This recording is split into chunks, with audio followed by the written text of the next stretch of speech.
இங்க திருநெல்வேலி பாளையங்கோட்டை பக்கம் யாராவது வந்திருந்தீங்கன்னா அங்க உள்ள ஒரு 3 தலைமுறை பெண்கள்கிட்ட நீங்க கூப்பிட்டு கேட்டு பாருங்க. 10க்கு 8 பேர் சொல்லுவாங்க நீங்க எந்த காலேஜ்ல படிச்சீங்க, எந்த ஸ்கூல்ல படிச்சீங்க அப்படின்னு கேட்டா எஸ்டிசில படிச்சேன்னு சொல்லுவாங்க. எஸ்டிசி கிட்டத்தட்ட ஒரு 10 லட்சம் பெண்கள் படித்த பள்ளிக்கூடம், கல்லூரி எஸ்டிசி, சாராள் டக்கர் கல்லூரி. சாராள் டக்கர்ங்கிற பேரை கேட்டோடனே உங்களுக்கு தெரிஞ்சிருக்கும், இது ஏதோ ஒரு ஆங்கில நாட்டு பெண்மணி திருநெல்வேலிக்கு வந்து ஒரு பள்ளிக்கூடத்தை தொடங்கி பொம்பளைங்களை எல்லாம் படிக்க வச்சிருக்கிறாங்க. இப்படித்தானே நீங்க நினைப்பீங்க. ஆனால் உண்மை என்ன தெரியுமா?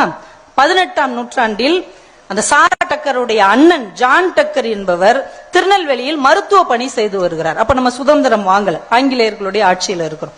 அப்போ நடக்கிற சம்பவங்களை எல்லாம் தான் தங்கைக்கு கடிதமா எழுதுவார். இப்ப யாருங்க கடிதம் எழுதுறா? இன்னைக்கு கடித இலக்கியம் அப்படிங்கிற ஒன்னையே நம்ம தொலைச்சிட்டோம். என்னைக்கு மொபைல் போன் கையில வந்துச்சோ எல்லாமே வாட்ஸ்அப் தான், பேஸ்புக் தான். இல்ல, கடிதம்ங்கிறதே காணாம போச்சு. அவரு தன் தங்கைக்காக கடிதம் எழுதுவார். ஏன் அப்படின்னா அந்த பொண்ணு ஒரு மாற்றுத்திறனாளி, 2 கால்களும் இல்லாதவங்க, வீட்டுக்குள்ளேயே தான் இருப்பாங்க. அதனால அவளுக்கு பொழுது போகணும், இந்த நாட்டை பத்தி ஒரு அறிமுகம் கொடுக்கணும், நல்ல சிந்தனையாளர் அந்த பொண்ணு. அதனால வாரத்துக்கு ஒரு முறை இந்த இந்தியால என்ன நடக்குது, திருநெல்வேலியில என்ன நடக்குது, எல்லாரும் எப்படி இருக்காங்கன்னு ஒரு கடிதமா எழுதுவார். ஒரு நாள் அவர் ஒரு கடிதம் எழுதி இருக்கிறார்.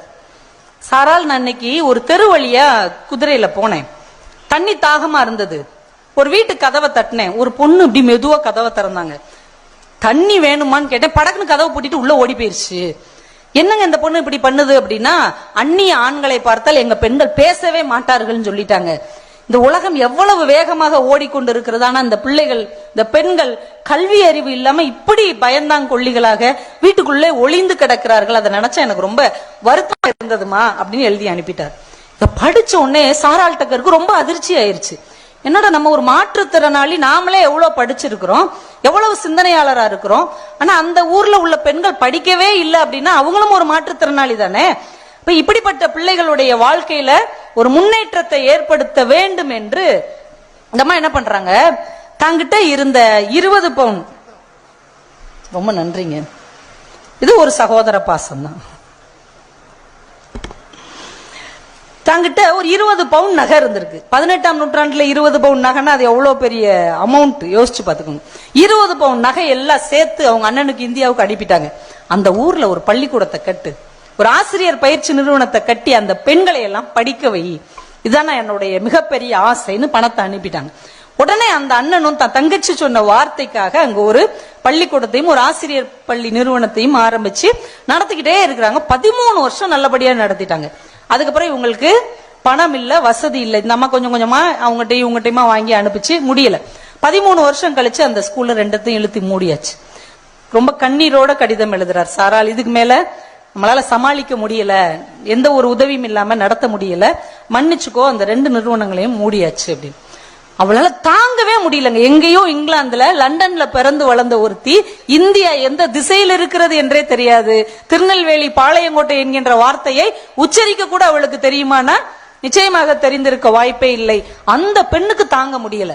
நம்ம வாழ்க்கையில ஒரு லட்சியமா அந்த ஊர் பெண்களை படிக்க வைக்கணும்னு நினைச்சோமே, அது நடக்கவே இல்லையே அப்படின்னு நொந்து நொந்து நொந்து மனம் நொந்து படுத்து படுக்கை ஆயிட்டாங்க.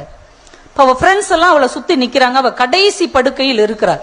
அவளுடைய தோழிகள் 3 பேர் வந்து, என்னம்மா உனக்கு ஏன் பிரச்சனை, ஏன் இப்படி ஒவ்வொரு நாளும் இப்படி நலிந்து கொண்டே போகிறாயின்னு அவளுடைய தோழிகள் மரியா, சோஃபியா, ஜோன்வா அப்படிங்கிற 3 தோழிகளும் கேட்கிறாங்க. அவங்க 3 பேர் கையையும் பிடிச்சு அழுது கொண்டே இவள் சொல்லுகிறாள், வாழ்க்கையில நான் எனக்கு எந்த கனவும் கண்டதே இல்லை, எனக்காக எந்த லட்சியமும் என்னிடம் இல்லை, நான் தான் மாற்றுத்திறனாளியாக பிறந்து விட்டேன். ஆனால் எங்கோ திருநெல்வேலியில் பாளையங்கோட்டையில் இருக்கிற அந்த பெண்கள் வாழ்க்கை அப்படி ஆகிவிடக் கூடாது என்பதற்காகத்தானே நான் இவ்வளவு பிரயாசைப்பட்டேன். ஆனால் என் கனவு உடைந்து நொறுங்கி விட்டது, என் கண் முன்னாலே அந்த கோட்டை உடைந்து விட்டது, இனி நான் வாழ்வதில் அர்த்தமில்லை தோழிகளேன்னு சொல்லிட்டே இறந்து போயிட்டாங்க.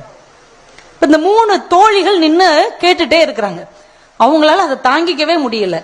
எங்கேயோ ஒரு தேசத்தில் யாரோ பெண்கள் படிக்க வேண்டும் என்று என் தோழி உயிரையே விட்டிருக்கிறாள் என்று இந்த 3 பெண்களும் சேர்ந்து லண்டன்ல கஷ்டப்பட்டு சிரமப்பட்டு 811 பவுன் நகையை தயார் பண்ணி அவங்க அண்ணனுக்கு அனுப்பி, சாராள் டக்கருடைய கனவு ஒரு நாளும் அழிந்து போக கூடாது, அந்த பகுதி பெண்கள் படித்தே தீர வேண்டும், அவ்வளோ பணம் அனுப்பி வைக்கிறாங்க. இன்றைக்கு வரைக்கும் 3 தலைமுறை பெண்களுக்கு கிட்டத்தட்ட 10 லட்சத்துக்கு மேலான பெண்கள் அங்கே படிப்பதற்கு காரணம் சாராள் டக்கர் பள்ளியும் சாராள் டக்கர் கல்லூரியும். ஆனா அந்த பெண்மணி இந்தியாவிற்கு வந்ததே இல்லை. திருநெல்வேலியை அவர்கள் பார்த்ததே இல்லை. பாளையங்கோட்டை எப்படி இருக்கும் என்று அவர்களுக்கு தெரியவே தெரியாது. இந்திய பெண்கள் எப்படி இருக்கிறார்கள் என்பதே தெரியாது. ஆனால் ஏதோ ஒரு தேசத்தில் பிறந்து ஏதோ ஒரு தேசத்தின் பெண்களின் வாழ்க்கையை ஒருபடி உயர வைக்க வேண்டும் என்று கனவு கண்டாள் இல்லையா, அவள் கனவு அவளுடைய தோழிகளால் நிறைவேற்ற